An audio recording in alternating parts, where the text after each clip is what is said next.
नमस्कार दोस्तों, मैं सांडिल अनुज पथ ज्योति आईएएस प्लेटफॉर्म पर आपका स्वागत करता हूं। आज मैं आपसे चर्चा करूंगा इलेक्शन के बारे में। भारतीय संविधान का भाग 15 यानी पार्ट 15 आर्टिकल 324 टू 329 ये इलेक्शन के बारे में प्रोविजन करती है। जब हम अपनी प्रस्तावना को देखते हैं तो प्रस्तावना में लिखा हुआ है कि हम भारत के लोग भारत को एक संपूर्ण प्रभुत्व संपन्न समाजवादी पंथ निरपेक्ष लोकतंत्रात्मक गणराज्य बनाने के लिए, यानी ओपनिंग लाइन आपकी, we the people of India having solemnly resolve कि इंडिया का जो नेचर होगा वो सॉवरेन होगा, सोशलिस्ट होगा, सेक्युलर होगा, डेमोक्रेटिक होगा। So democracy is the basic structure of our constitution, यानी इंडिया जो है वो डेमोक्रेटिक कंट्री होगी। इंडिया मोनार्कियल सिस्टम से लीड नहीं होगा, यानी यहां पे जो शासन तंत्र होगा वो चुनी हुई सरकार के द्वारा चलेगा।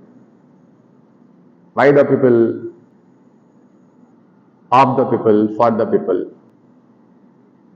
यानी of the people, for the people and by the people. Abraham Lincoln का स्टेटमेंट आपने सुना हुआ है। डेमोक्रेसी, डेमोस प्लस क्राइटेरिया, मैंने आपको बताया था कि डेमोक्रेसी का एक अपरिहार्य लक्षण है, एक इनएविटेबल और बेसिक कैरेक्टरिस्टिक्स और फंडामेंटल कैरेक्टरिस्टिक्स है कि फ्री एंड फेयर इलेक्शन, यानी डेमोक्रेटिक कंट्री में फ्री एंड फेयर इलेक्शन का चांस होना चाहिए। डेमोक्रेसी जिसमें शासक और शासित दोनों वहां की जनता होती है, यानी पब्लिक एट लार्ज, जो रूलर भी है, जो रूल्ड भी है, यानी अपने फ्रेंचाइज राइट को एक्सरसाइज करते हुए, अपने वोटिंग राइट को एक्सरसाइज करते हुए अपने रिप्रेजेंटेटिव को इलेक्ट करता है और ऐसी चुनी हुई सरकार के द्वारा खुद शासित होता है। तो यहां जनता शासक भी है और शासित भी है। जनता अपने इलेक्टर्स को, जो अपने रिप्रेजेंटेटिव्स को जो इलेक्ट करती है, उसके लिए ऐसी कोई बॉडी होनी चाहिए, ऐसा कोई मैकेनिज्म होना चाहिए जो कि उन्हें इलेक्ट करे, जो कि ऑटोनॉमस हो, जो कि इंडिपेंडेंट हो, जो इम्पार्शियल हो। और इसी के लिए हमारे संविधान निर्माताओं ने ऐसा प्रोविजन इंट्रोड्यूस किया, इनकॉर्पोरेट किया हमारे कॉन्स्टिट्यूशन में, जो कि पार्ट 15 में है। इलेक्शन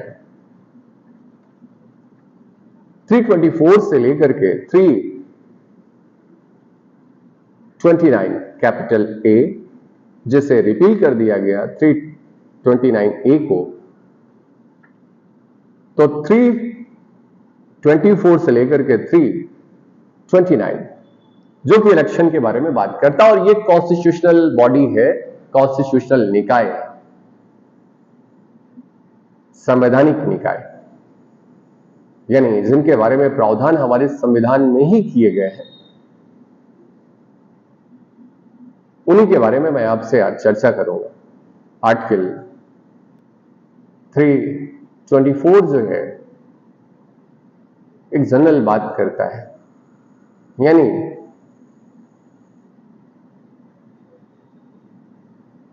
कि किसी भी इलेक्शन में 3 बातें: superintendence, direction and control, subject to the provision of this constitution. Bharat के संविधान के उपबंधों के अधीन रहते हुए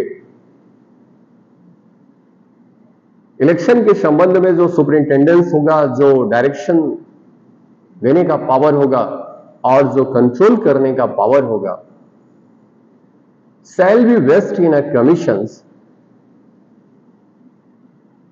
ये डायरेक्शन, सुपरिंटेंडेंस और कंट्रोल वेस्ट करेगा कमीशन में, which is referred as election commission, जिसे इलेक्शन कमीशन के तौर पर निर्देशित किया गया है। और ये किसके सुपरिंटेंडेंस और किसके कंट्रोल के बारे में बात कर रहे हैं? तो प्रिपरेशन ऑफ इलेक्टोरल रोल, यानी इलेक्टोरल रोल को प्रिपेयर करने के लिए, और election to the parliament and legislature of the states assemblies, यानी लोकसभा, राज्य के विधानसभाएं और office of the president and vice president, राष्ट्रपति और उपराष्ट्रपति के चुनाव को इलेक्टोरल रोल को प्रिपेयर करने, लोकसभा यानी हाउस ऑफ द पीपल्स और स्टेट लेजिस्लेटिव असेंबलीज या office of the president and vice president के इलेक्शन के रिगार्डिंग कमीशन को, जिसे इलेक्शन कमीशन कहा गया है, रेफर किया गया है, उनमें वेस्ट करेगा कंट्रोल करने, उसे सुपरवाइज करने, सुपरिंटेंडेंस करने और उससे डायरेक्ट करने का पावर। यानी election commissions which was constituted under the article 324, और इनके पास जो पावर है वो पावर एडमिनिस्ट्रेटिव पावर है, एडवाइजरी पावर है और क्वासी जुडिशियल पावर है। ये administrative power, advisory power and quasi judicial power, और 324 में जो बात की गई है वो सुपरिंटेंडेंस के बारे में, डायरेक्शन के बारे में और कंट्रोल के बारे में। और ये सुपरिंटेंडेंस, डायरेक्शंस और कंट्रोल किस बात के लिए? तो to prepare the electoral roll, ER, electoral rolls को, निर्वाचक नामावली को तैयार करने के लिए, लोकसभा और राज्य विधानसभाओं के चुनाव के लिए,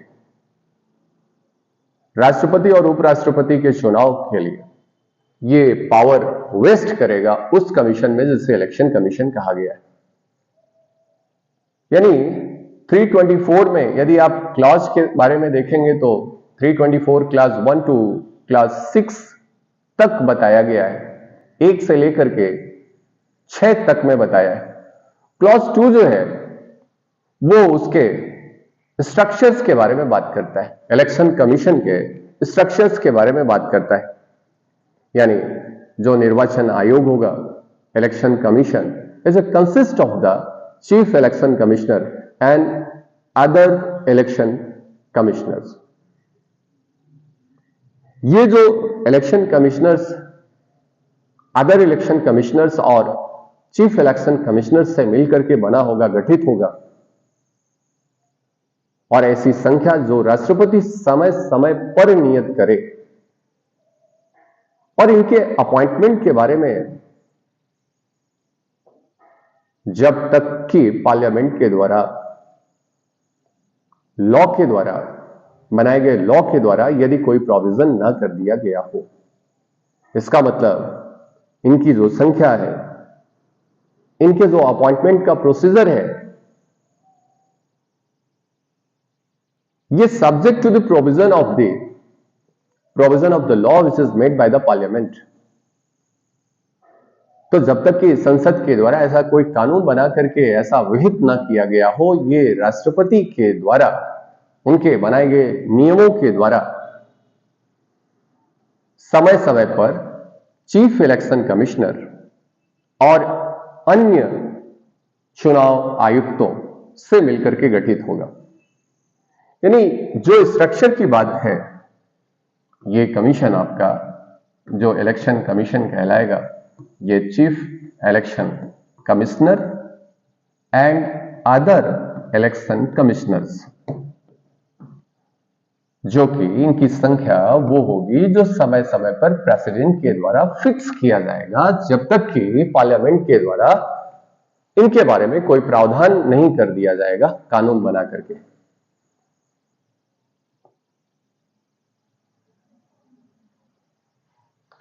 और क्लॉज 3 जब आप देखते हो तो क्लॉज 3 में यह बताया गया है कि यदि ऐसा कमीशन जो chief election commissioner and other election commissioners से मिलकर के कॉन्स्टिट्यूट हुआ है,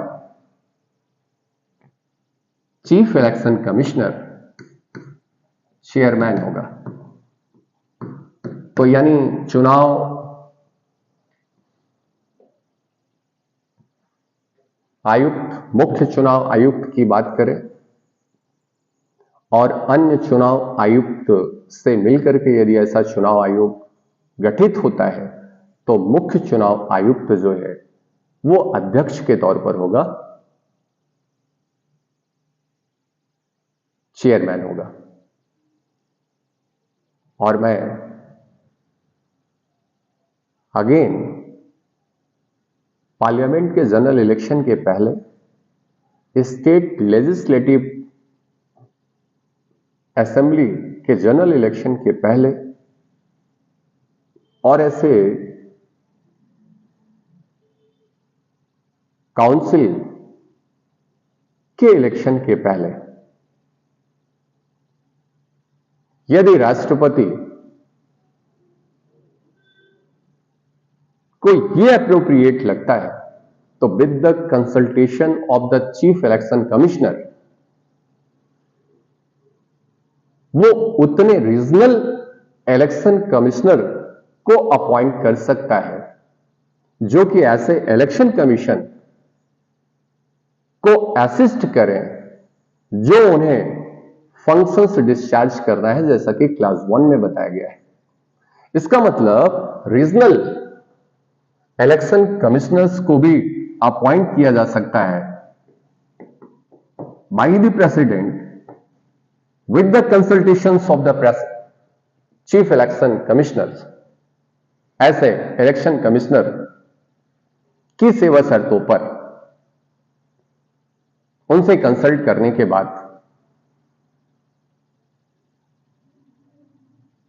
तो इलेक्शन कमीशन के रिकमेंडेशन पर, उनकी कंसल्टेशन पर रीजनल इलेक्शन कमिश्नर्स को अपॉइंट किया जा सकता है बाय द प्रेसिडेंट, और जो कि ऐसे इलेक्शन कमीशन को असिस्ट करें किस बात के लिए,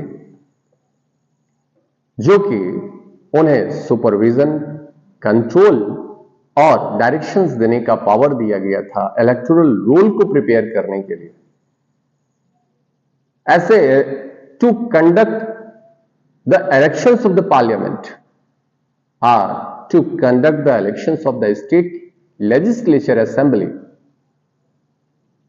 are to conduct the elections of the office of the president and vice president। तो मैंने आपको बताया कि आपके यहां जो 324 में बात की गई है, जो प्रोविजन किया गया है, वो चीफ इलेक्शन कमीशन के बारे में बात किया गया है, चीफ इलेक्शन कमिश्नर, दूसरा अदर इलेक्शन कमिश्नर और रीजनल इलेक्शन कमिश्नर के बारे में बात की गई। यदि ऐसा कमीशन जो है वो चीफ इलेक्शन कमिश्नर और अदर इलेक्शन कमिश्नर से कॉन्स्टिट्यूट होता है तो chief election commissioner would be the chairman of this commission, ये उसका अध्यक्ष होगा। और मैंने आपको बताया कि यदि ऐसा एप्रोप्रिएट है, यदि ऐसा आवश्यक है, तो जनरल इलेक्शन के पहले रीजनल इलेक्शन कमिश्नर को अपॉइंट किया जा सकता है with the consultation of election commission, और ऐसे रीजनल इलेक्शन कमिश्नर्स असिस्ट करेंगे इस बात को कि जो कि जनरल इलेक्शंस को कंडक्ट किया जाना है, इलेक्टोरल रोल को प्रिपेयर किया जाना है, या प्रेसिडेंट या वाइस प्रेसिडेंट का इलेक्शन कराना है। मैंने आपसे कहा कि ये जो प्रोविजन है, ये प्रोविजन जो यहां पे बताए गए हैं इस बॉडी के बारे में, वो कॉन्स्टिट्यूशनल है, ये हमारा जो प्रोविजन है वो कॉन्स्टिट्यूशनल बॉडी के बारे में बात करता है। जब आप क्लास 5 पढ़ते हैं तो उनके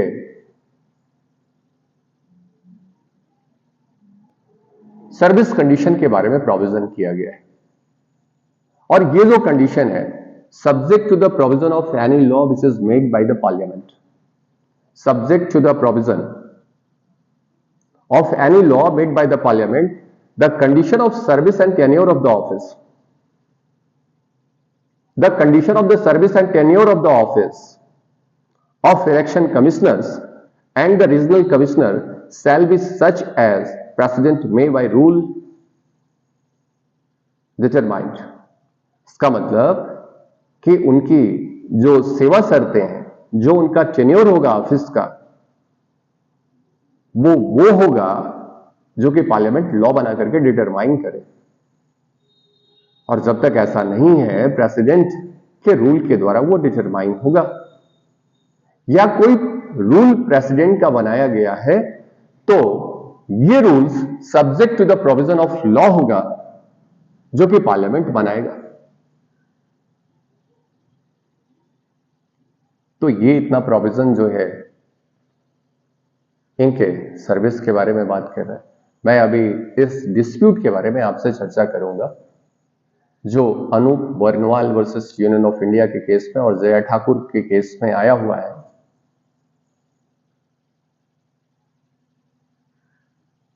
अभी सिर्फ प्रोविजन हम देखते हैं कि आपके कॉन्स्टिट्यूशन के जो प्रोविजन है वो क्या है। तो मैंने आपको बताया कि कंडीशन ऑफ द सर्विस जो होगी, जो टेन्योर ऑफ द ऑफिस होगा, वो प्रेसिडेंट के द्वारा बनाए गए रूल से डिटरमाइन किया जाएगा, और ये जो रूल होगा वो subject to the provision of the law which is made by the parliament. और आपने देखा कि 2023 में पार्लियामेंट ने एक लॉ बनाया जो chief election commissioner and other election commissioners condition of service, tenure and appointment act था 2023,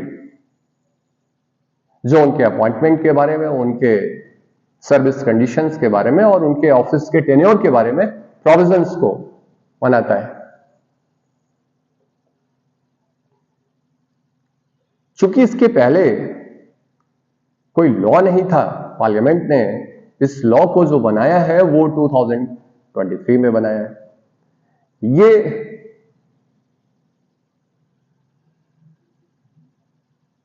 Anoop Barnwal versus union of India में आए जजमेंट्स को नलिफाई करने के लिए, इसे रिप्लेस करने के लिए, और ऑनरेबल सुप्रीम कोर्ट ने कहा इसके पहले, यानी इस एक्ट के 2023 के पहले जो केस लॉ आई अनूप बर्नवाल की, जिसमें यह बताया गया कि जो इलेक्शन कमीशन है इसमें चीफ इलेक्शन कमिश्नर का जो अपॉइंटमेंट होगा और इलेक्शन कमिश्नर्स के जो अपॉइंटमेंट होंगे, इनके लिए जो सेलेक्टिंग कमेटी होगी, उस सेलेक्टिंग कमेटी में prime minister, leader of opposition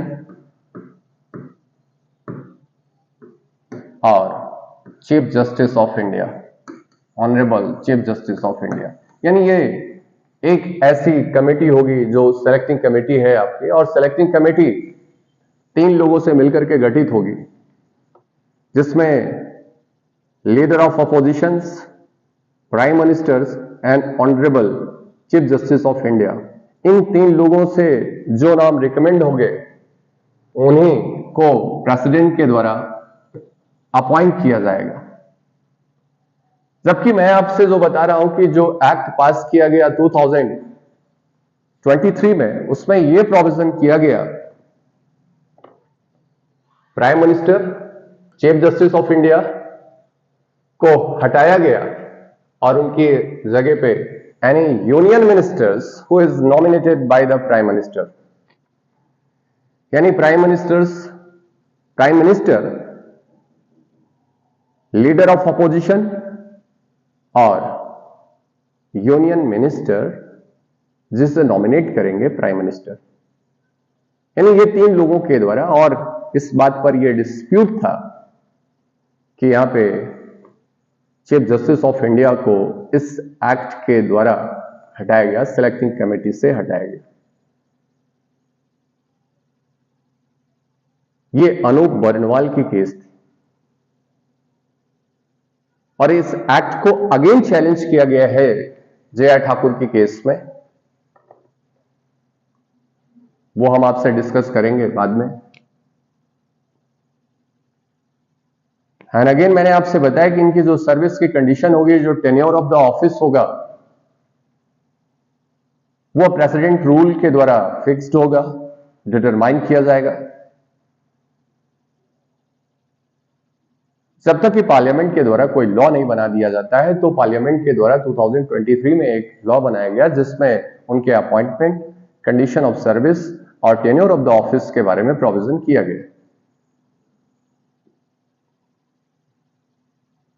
मैंने आपसे कहा कि ये जो पोस्ट है वो कॉन्स्टिट्यूशनल पोस्ट है और यहां के प्रोवाइजो में यह बता दिया गया है, जब आप आर्टिकल 324 का क्लास 5 पढ़ेंगे और उस 5 के प्रोवाइजो में आप देखेंगे तो वहां पे यह बताया गया है कि इनका जो रिमूवल है, इनके ऑफिस से जो पोस्ट का रिमूवल है, उसे उन्हीं तरीके से रिमूव किया जा सकता है जिस तरीके से जज ऑफ द सुप्रीम कोर्ट का रिमूवल होता है। यानी in a same manner chief election commissioner can be removed in a same manner as prescribed under Article 124 Class 4 for the judge of the Supreme Court।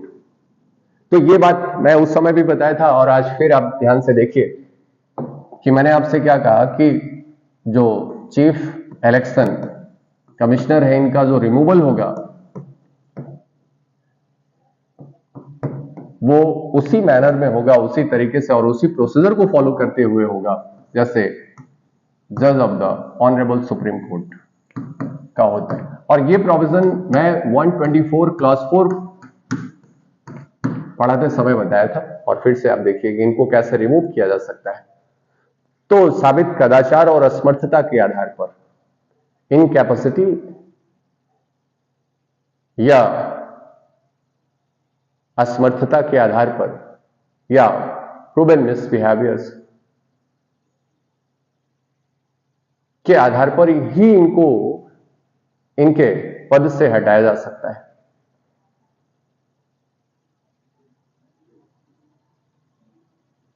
और मैंने आपसे बताया था कि इनका जो रिमूवल होता है वो स्पेशल मेजॉरिटी से पास होना चाहिए। यानी कहने का मतलब यह है कि लोकसभा और राज्यसभा में, एलएस और आरएस में, लोकसभा और राज्यसभा में इनके रिमूवल का मोशन लाया जा सकता है, इंट्रोड्यूस किया जा सकता है किसी भी हाउस में।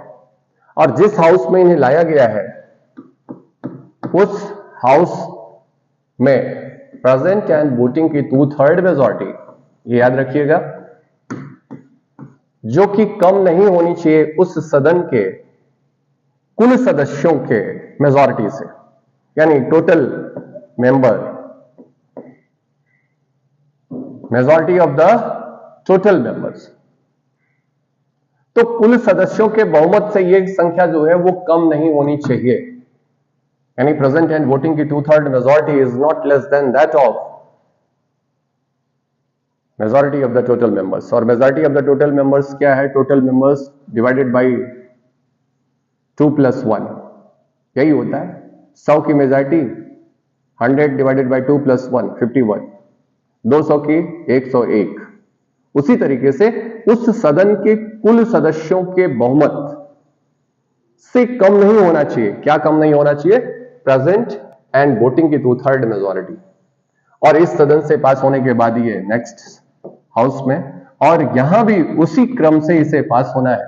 और पास होने के बाद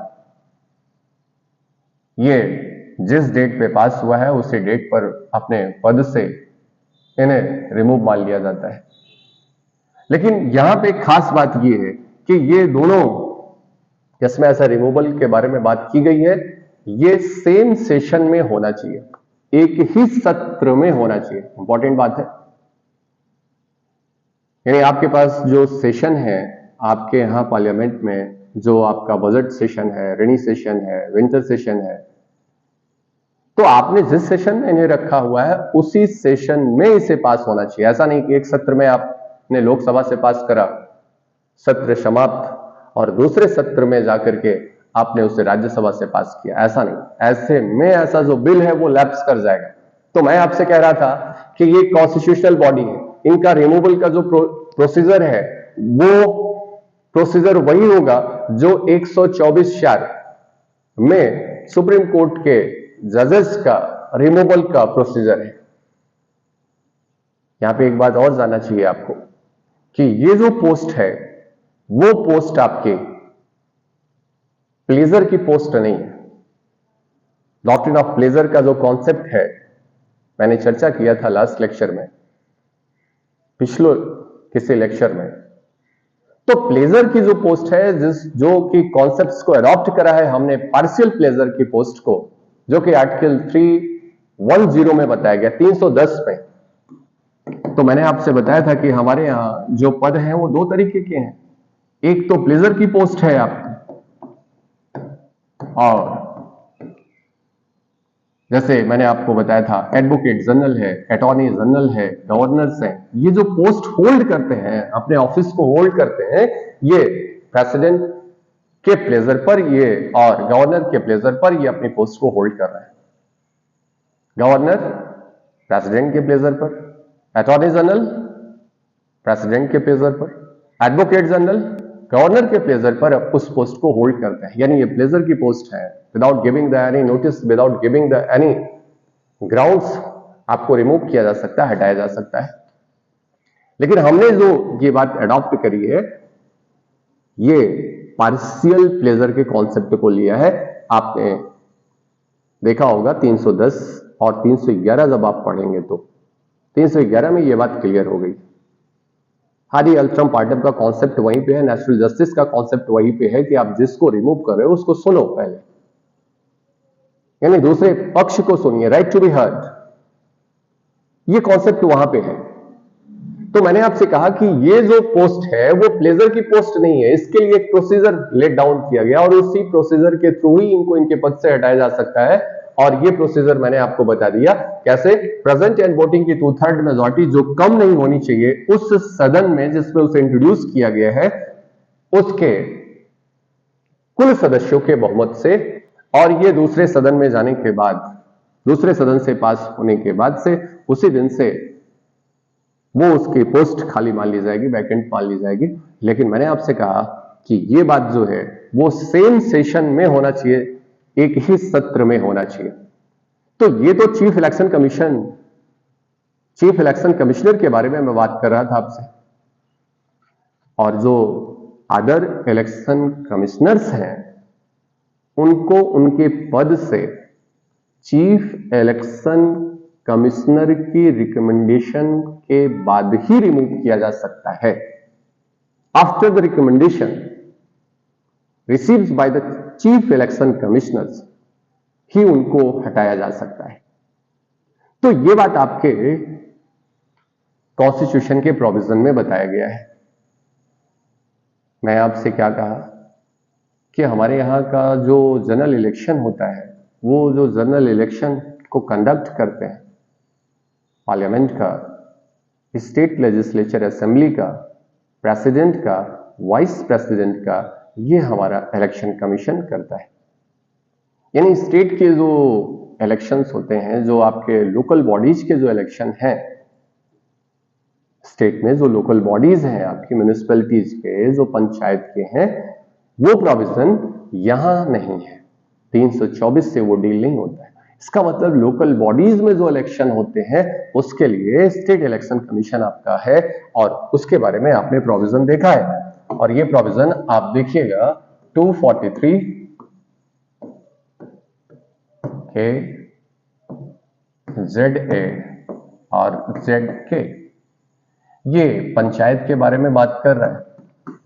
यानी पंचायत का जो इलेक्शन होता है, मैं आपके कंफ्यूजन ना हो इसलिए यहां पे बता रहा हूं आपको, ये ZA का जो प्रोविजन है वो आपके म्यूनिसिपैलिटी के इलेक्शन के बारे में बात करता है, और ZK जो है वो कोऑपरेटिव सोसाइटी के बारे में बात कर रहा है, CS।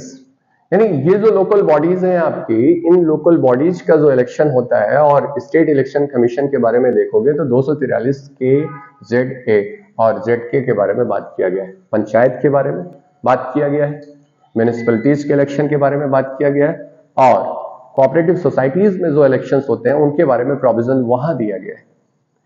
हम जो इलेक्शन के बारे में बात कर रहे हैं वो राज्य के विधानमंडल के बारे में बात कर रहे हैं, जो विधानसभा में चुनाव हो रहा है, जो जनरल इलेक्शंस के बारे में, जो लोकसभा में चुनाव हो रहा है, जो राष्ट्रपति और पार्लियामेंट के चुनाव के बारे में, और जो प्रेसिडेंट और वाइस प्रेसिडेंट के इलेक्शंस के बारे में प्रोविजन करता है। तो 324 इलेक्शन के बारे में जनरल बातें आपसे बात कर रहे हैं। इतनी बातें यदि आपको क्लियर हो गई हैं तो फिर आगे बढ़ा जाए। यदि आपको कोई भी डाउट होगा यहाँ पे तो उसे आप कमेंट में जरूर बताइएगा। अब यदि आप रिक्वेस्ट करते हैं, यानी ऐसा इलेक्शन कमीशन जो है वो रिक्वेस्ट करता है प्रेसिडेंट से या गवर्नर से जनरल इलेक्शन के पहले, तो on the request of the election commission to the president or a governor, president और गवर्नर कमीशन को उतने स्टाफ अवेलेबल कराएगा, उपलब्ध कराएंगे जितने की ऐसे इलेक्शंस को कंडक्ट करने के लिए अप्रोप्रिएट हो, समीचीन हो। तो ये 324 जो है इतने बातों के बारे में बात करता है। 1 से लेकर के 6 क्लॉज मैंने आपको बताया, और यहां पे सारे प्रावधान को आप बेयर एक्ट्स के थ्रू एक बार गो थ्रू हो जाएंगे तो क्लैरिटी आपके दिमाग में बनेगी। यानी structures of the election commission क्या है, किन किन लोगों से ये मिलकर के बना है, रीजनल इलेक्शन कमिश्नर कौन होते हैं, इनका अपॉइंटमेंट किसके द्वारा होता है, किसकी रिकमेंडेशन पर होता है, इनका रिमूवल का प्रोसेस क्या है, किस तरीके से चीफ इलेक्शन कमिश्नर को रिमूव किया जा सकता है, कैसे उन्हें अपॉइंट किया जा सकता है। तो अपॉइंट कौन करेगा, प्रेसिडेंट करेंगे। और मैंने आपसे बताया था कि इनका जो अपॉइंटमेंट है उसके लिए एक कमेटी गठित की गई पहले, जो prime minister, leader of opposition, और यदि लीडर ऑफ अपोजिशन नहीं है तो लार्जेस्ट पार्टी जो है आपकी लोकसभा, और तीसरा चीफ जस्टिस ऑफ इंडिया। और अगेन मैंने आपसे बताया कि chief election commissioner and other election commissioners appointment, condition of service and tenure of the office act 2023 पास किया गया, जिसमें इनके अपॉइंटमेंट, उनके सर्विस कंडीशंस और उनके टेन्योर्स के बारे में प्रोविजन किया गया है, और जिसे कि चैलेंज किया गया है जे ठाकुर के केस में। ये जो एक्ट पास किया गया, मैंने बताया कि अनूप वर्णवाल, जिसमें सेलेक्टिंग कमेटी में चीफ जस्टिस ऑफ इंडिया को जोड़ा गया था, इस एक्ट में यह प्रोविजन किया गया है कि प्राइम मिनिस्टर होंगे, लीडर ऑफ अपोजिशन होंगे और यूनियन मिनिस्टर होंगे, जो कि प्राइम मिनिस्टर के द्वारा नॉमिनेट होंगे। तो ये जो प्रोविजन है आपका, जो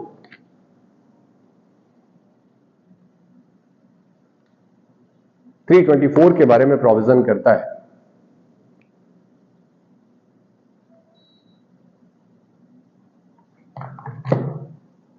अगेन मैं 325 की बात करूंगा। 325 में जब सेकुलरिज्म पढ़ा रहा था तो वहां पे सेकुलरिज्म के बारे में प्रोविजन में मैंने आपको बताया था। फिर से देखिए 325 आपका क्या कहता है। ये बहुत इंपॉर्टेंट प्रोविजन है जो धर्मनिरपेक्षता के बारे में बात करता है। ये संविधान के समय ही आया था। आपने देखा कि इलेक्शन के बारे में जो प्रोविजन थे ये 26 नवंबर 1949 को ही लागू हो गए थे। यानी ये जो प्रोविजन है आपका सेकुलरिज्म को लेके आता है और ये कहता है कि किसी भी इलेक्टोरल रोल में अंदर आने यानी उसमें एनरोल्ड होने या उससे बाहर जाने के लिए जो बेसिस होगी, जो क्राइटेरिया होगी, उसके आधार पर आप इन एलिजिबल नहीं होंगे। और उसमें 4 ग्राउंड्स बताए गए। पहला ग्राउंड आपसे बताया गया है रेस के आधार पर, कास्ट के आधार पर, रिलीजन के आधार पर और सेक्स के आधार पर यानी जेंडर के ग्राउंड पर। यानी इस 4 ग्राउंड के आधार पर किसी इलेक्टोरल रोल में आप इनएलिजिबल नहीं होंगे। यानी on the basis of the race, caste, religion and gender. इसका मतलब प्लेस ऑफ बर्थ के आधार पर आपके साथ डिस्क्रिमिनेशन किया जा सकता है। तो इलेक्टोरल रोल जो तैयार की जा रही है उस इलेक्टोरल रोल में आप इनएलिजिबल नहीं होंगे, ना ही आपको कोई स्पेशल प्रिविलेज या इम्यूनिटी दी जाएगी उसमें आने के लिए। उसे अभी क्लेम नहीं कर सकते। You can not claim the any rights for inclusion in electoral roll. और on the basis of these grounds of any of them, race, caste, religion and sex, you are not be ineligible for the exclusion of such role। तो यहां पे मैंने आपसे बताया था कि religion के आधार पर कोई डिस्क्रिमिनेशन नहीं किया जा सकता है। सेकुलरिज्म का कॉन्सेप्ट ये है जो कि संविधान के साथ ही आ चुका है कि धर्म के आधार पर कोई भेदभाव नहीं किया जाएगा, रेस के आधार पर कोई डिस्क्रिमिनेशन नहीं किया जाएगा। और आप देखें यूनाइटेड स्टेट ऑफ अमेरिका में जब वहां का कॉन्स्टिट्यूशन 1789 में इन्फोर्स किया गया तो उन्हें फ्रेंचाइज राइट्स जो था वो ब्लैक्स को नहीं था। यानी रेस के आधार पर उनके साथ डिस्क्रिमिनेशन किया गया था। यूनाइटेड स्टेट ऑफ अमेरिका में ये वोटिंग राइट्स जो हैं उन्हें नहीं दिए गए। जो इस्लामिक कंट्रियां हैं उसमें कई कंट्रियों ने जेंडर के आधार पर यानी सेक्स के आधार पर वोटिंग राइट्स नहीं दिए थे। यानी महिलाएं जो है वहां पे वोट नहीं कर सकती। सऊदी अरब की बात करें स्पेसिफिकली, अब दे दिया है। यानी इनिशियली जब उन्होंने अपने यहां वोटिंग और इलेक्शंस के बारे में बात करी तो जेंडर के आधार पर डिस्क्रिमिनेशन किया। और हमारे डेमोक्रेसी की ये ब्यूटी है कि हमने रिलीजन के आधार पर, रेस के आधार पर, कास्ट के आधार पर और सेक्स के आधार पर कोई डिस्क्रिमिनेशन नहीं किया। एंड अगेन जब आप 326 आप देखते हैं तो उसमें एडल्ट्स सफरेज के बारे में बात किया जाता है। यानी वयस्क मताधिकार कि डेमोक्रेसी का एक लक्षण होता है वन वोट वन वैल्यू। और जैसे कि हमारी डेमोक्रेसी ने अडॉप्ट करा है, यानी आपकी वोटिंग वैल्यू जो है वही होगी जो महामहिम राष्ट्रपति की है, जो माननीय प्रधानमंत्री की है, जो honourable chief justice of India की है और जो मनरेगा में काम करने वाले लोग हैं उनकी है। यानी आपके वोट की जो कीमत है, जो वैल्यू है, सेम है, इक्वल है। वन वोट, ये है डेमोक्रेसी ट्रू सेंस में। तो हमने जो राइट दिया वो एडल्ट सफरेज का राइट दिया। और इनिशियली आपके यहां वोटिंग राइट्स ऐसे लोग जो 21 वर्ष पूरे कर चुके हैं उन्हें ये राइट्स मिला हुआ था, जिसे 61वें संविधान संशोधन के द्वारा 1988 में घटा करके 18 वर्ष किया गया, 18 ईयर्स किया गया। And who is not less the age of 18 years, यानी जो 18 वर्ष से कम नहीं है उन्हें वोटिंग राइट होगा, irrespective of race, caste, religion and the sex. और किसी भी टाइम बीइंग इन्फोर्स लॉ के द्वारा उन्हें डिस्क्वालीफाई नहीं किया गया है, यदि वो डिस्क्वालीफाई नहीं है। इसका मतलब यदि किसी लॉ के द्वारा उन्हें डिस्क्वालीफाई कर दिया गया है, उनके वोटिंग राइट्स को ले लिया गया है, तो he can not cast his vote because of the law. यानी अनसाउंडनेस ऑफ माइंड, यदि आप में इंसैनिटी है, अनसाउंडनेस ऑफ माइंड है, या कोई क्राइम किया है या किसी इलीगल प्रैक्टिस में इन्वॉल्व है, तो you can not cast your vote. ये लॉज में बताया गया है। यानी इन लोगों को निर्वाचन में वोट देने का राइट नहीं होगा। यह डिस्क्वालीफाइड है, यह डिस्क्वालिफिकेशन है।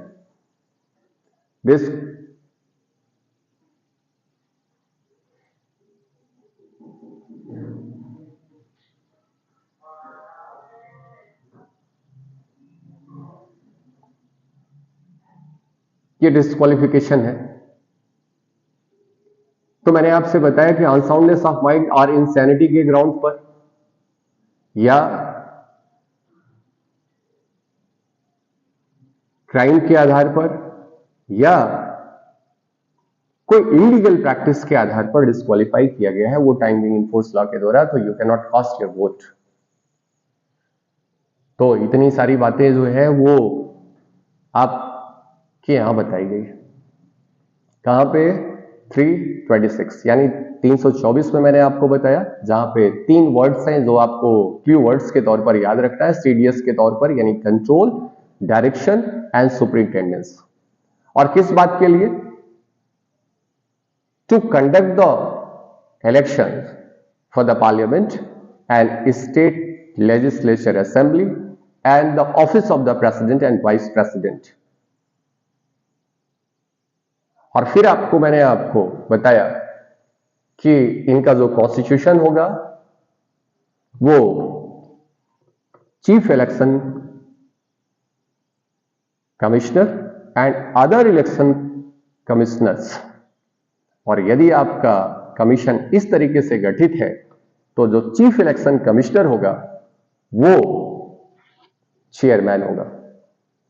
फिर मैंने आपसे बताया कि रीजनल इलेक्शन कमिश्नर को भी अपॉइंट किया जा सकता है with the consultation of the election commission,